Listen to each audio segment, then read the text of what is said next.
Hello friends, welcome to Raj Malhotra's IAS. तो जैसे कि आपको मालूम है, गवर्नमेंट ने अभी कुछ अनाउंसमेंट किया है और वो सिविल सर्विसेज रिफॉर्म से रिलेटेड है। तो अब हम जानेंगे एग्जैक्टली गवर्नमेंट ने क्या किया है। देखिए, गवर्नमेंट हैज़ इंट्रोड्यूस्ड मिशन कर्मयोगी। तो अब जानेंगे कि मिशन कर्मयोगी में एग्जैक्टली है क्या। देखिए, गवर्नमेंट पहले से ही बहुत ही तत्परता के साथ सिविल सर्विसेज को रिफॉर्म करने के लिए आगे बढ़ रही थी। अगर आपको ध्यान हो तो अगर 2-3 दिन पहले भी एक खबर आई थी कि गवर्नमेंट ने ये कहा था कि कंपलसरी रिटायरमेंट जो है वो पनिशमेंट नहीं है। तो गवर्नमेंट उसके ऊपर एक तरीके से आगे बढ़ रही थी। आप देखिए, 30 साल की सर्विसेज के बाद रिव्यू होता है। ओके, तो ये प्रोसेस ऑलरेडी अवेलेबल था और गवर्नमेंट रिव्यू करती भी थी। अब उससे आगे बढ़ के सिविल सर्वेंट्स को रीस्किल करने के लिए ये मिशन कर्मयोगी जो है गवर्नमेंट ने इनिशिएट किया है। ठीक है, अब हम जानेंगे एग्जैक्टली है क्या। देखिए, इस मिशन के अंदर सबसे टॉप पे एक एचआर काउंसिल होगी, ठीक है, जो मॉनिटर करेगी कि कैसे रिफॉर्म आगे बढ़ रहे हैं। और उस एचआर काउंसिल को प्राइम मिनिस्टर खुद जो है वो हेड करेंगे।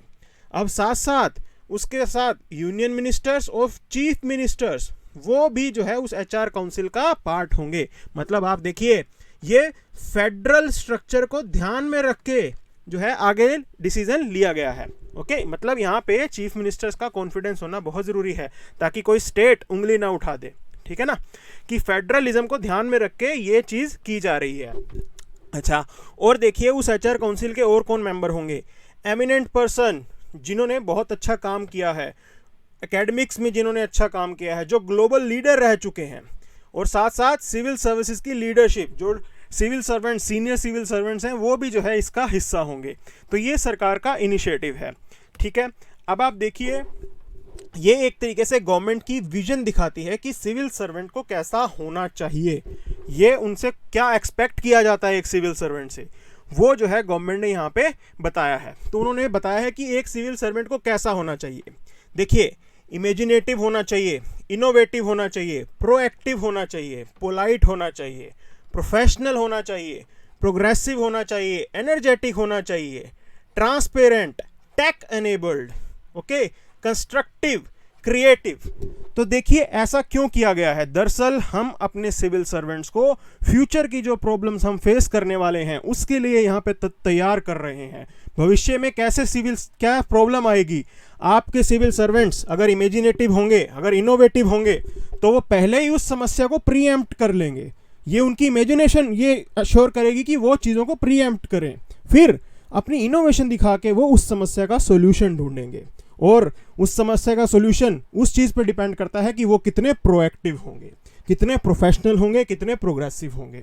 पूरी एनर्जी के साथ आपको जो है अपनी सिविल सर्विस जो होती है, आपकी पूरी टेन्योर जो होता है, उसके अंदर सरकारी जो गवर्नमेंट की स्कीम्स होती हैं उसको इम्प्लीमेंट करवाना होता है पूरी एनर्जी के साथ, ट्रांसपेरेंसी के साथ। ये जो है एक सिविल सर्वेंट से एक्सपेक्ट किया जाता है। उसको क्रिएटिव होना बहुत ज़रूरी है। देखिए, क्यों, हमारे यहाँ पे रिसोर्स कंस्ट्रेंट रहता है, तो अगर आप क्रिएटिव नहीं हैं तो आप कम में गुजारा नहीं कर पाएंगे, लेकिन ये रिक्वायरमेंट है हमारी। तो इसीलिए सिविल सर्वेंट को एक क्रिएटिव सॉल्यूशन जो है वो ढूंढने पड़ते हैं, और यही गवर्नमेंट ने अब अश्योर किया है, एक्सपेक्ट किया जाएगा उनसे।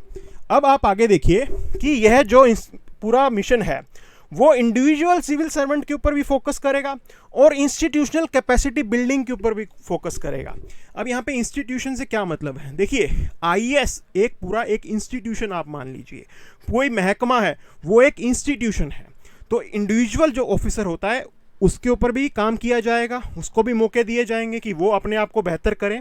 साथ साथ इंस्टीट्यूशन लेवल पे अगर कुछ रिफॉर्म की ज़रूरत है वो भी बेहतरी के लिए किया जाएगा। अच्छा, एक और मौका यहाँ पे आप देख रहे हो, section officer, under secretary, joint director, director, joint secretary. तो यहाँ पे सभी ऑफिसर्स के लिए मौका है, सेक्शन ऑफिसर से लेके सेक्रेटरी लेवल के ऑफिसर्स के लिए यहाँ पे स्किलिंग का प्रोग्राम गवर्नमेंट जो है फैसिलिटेट कर रही है। अब यहाँ पे 2 पाथ गवर्नमेंट ने अश्योर किए हैं। एक है सेल्फ ड्रिवन, जिसके अंदर ऑफिशियल खुद डिसाइड करेगा कि वो किस फील्ड में, जो उनका एरिया ऑफ इंटरेस्ट है, उसके अंदर आगे अपना करियर बनाना चाहते हैं। ठीक है ना, किसके अंदर स्किल जो है वो लेना चाहते हैं। अब सपोज कोई डॉक्टरी करके आईएएस ऑफिसर लगता है तो वो अपना इंटरेस्ट दिखा सकता है कि वो जो है हेल्थ मिनिस्ट्री के लिए काम करना चाहते हैं, तो फिर उनकी जो डोमेन एक्सपर्टीज होगी वो हेल्थ के अंदर की जाएगी। दूसरी चीज़ आप देखिए कि एक होता है गाइडेड, जिसके अंदर ऑफिशियल्स को पूरे एक तरीके से सपोर्ट दी जाएगी कि वो अपना काम इफेक्टिवली कर सके। ओके, गाइडेड और सेल्फ ड्रिवन, तो ये दो हमारे पास मोड रहेंगे जहां पे हम ऑफिसर्स को स्किल करेंगे। ठीक है, ये है आपका पूरा ओवरऑल मिशन कर्मयोगी। अब आपको यहाँ पे एक चीज़ और ध्यान रखनी है कि एग्जाम पॉइंट ऑफ व्यू से क्या इंपॉर्टेंट है। देखिए, मेंस के जीएस पेपर 2 में, ओके, ये आप सिविल सर्विसेज रिफॉर्म्स जब करते हो तब आप सजेस्ट कर सकते हो कि गवर्नमेंट ने ये इनिशिएटिव लिया है। दूसरी चीज़, प्रीलिम्स के अंदर, ठीक है, जो एचआर काउंसिल बनाई जाएगी उसके मेंबर कौन कौन होंगे, उसको हेड कौन कौन करेगा, वो जो है इंपॉर्टेंट आपके प्रीलिम्स के लिए इंपॉर्टेंट है। ठीक है ना, वो इंफॉर्मेशन आपके प्रीलिम्स के लिए इंपॉर्टेंट है। अब ऐसे जो है आप अपनी तैयारी भी करें और साथ साथ अपने आप को मोटिवेट भी करें, क्योंकि गवर्नमेंट भी यही चाह रही है आपसे। आपको क्रिएटिव होना पड़ेगा अपनी प्रिपरेशन के अंदर भी और फिर बाद में सर्विस ज्वाइन करने के भी। सो गाइज, ये आज का हमारा सेशन था। I hope this session is helpful for you guys. Please subscribe our channel. Thank you.